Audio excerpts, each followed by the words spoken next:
ఒకటే ఆడకట్టుకుండేటోళ్ళు ఒక్కూరోళ్ళు ఆపది సంపతికి అరుచుకుంటుంటారు.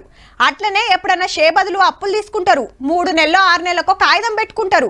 పైసలు రాగానే ఆలయాలకు కట్టేస్తారు ఇంతో అంతో మితితోని.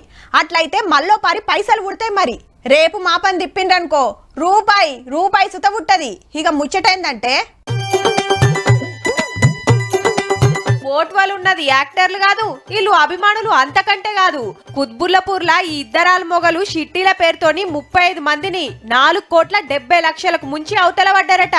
మాయ మాటలు చెప్పి 15 లక్షల చిట్టి వేపించేస్తుంది. ఈ చిట్టీలన్నీ పట్టుకుని ఇవాడు పోయింది. ఇప్పుడు మా బాధ్యతలు అంటూ ఎవరంటే మేమందరం అయిపోయాం. వాళ్ళు బాగానే ఉన్నారు. 12 ఏళ్ల కింద వచ్చారు. ఇక్కడ 50,000 నుంచి 1,00,000 అట్లా చిట్టీలేసి అప్పుడు బాగానే ఇచ్చారు. 2 ఏళ్ల కింద నుంచి వాళ్ళకి దుర్బుద్ధి పుట్టి కావాల్సుకుని అందరినీ మోసం చేశారు. 15 ఏండ్ల కాంచెలి నడుపుతుండే వరకు నమ్మిక పడ్డది. మనిషి 5 లక్షలు 10 లక్షల షిట్టీలు వేసిండ్రు. ఆటెనక ఏమైందో మరి పైసలు వాపస్ ఇయ్యకుండా 2 ఏండ్ల సంధి తెప్పిస్తున్నారట.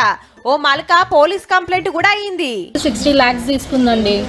తీసుకొని ఇస్తాను అని చెప్పేసి అనింది. మేము మ్యారేజ్ కోసం అని చెప్పి తెచ్చి పెట్టుకున్నాను. ఇవ్వమంటే ఇవ్వకుండా పారిపోయింది. మ్యారేజ్ కూడా క్యాన్సిల్ అయిపోయింది ఆమె కారణంగా. నా మీద అయితే 4 లోన్లు పెట్టిపోయింది. నాకు అసలు మాకు తినేదానికి కూడా లేదు. మా వానికి ఖర్చులకు 1000 రూపాయలు ఇచ్చి మళ్ళీ నేను వాడినే అడుక్కుంటున్నా. చాలా ఇబ్బందులు పెట్టిపోయింది. నాకు అయితే 1,50,00,000 ఇవ్వాలి. చూస్తున్నారు కదా, 4 పైసలుంటే సప్పుడేక బ్యాంకులు వేసుకోండ్రి గాని ఎవరిని పడితే వాళ్ళని నమ్మి షిట్టీలు గిట్టీలు అని పెట్టుకుంటే ఆఖరికి నెత్తులకు చేతులు పెట్టే కథ అవుతుంది. శీతం మోపైతున్నారు మరి ముంచటోళ్ళు.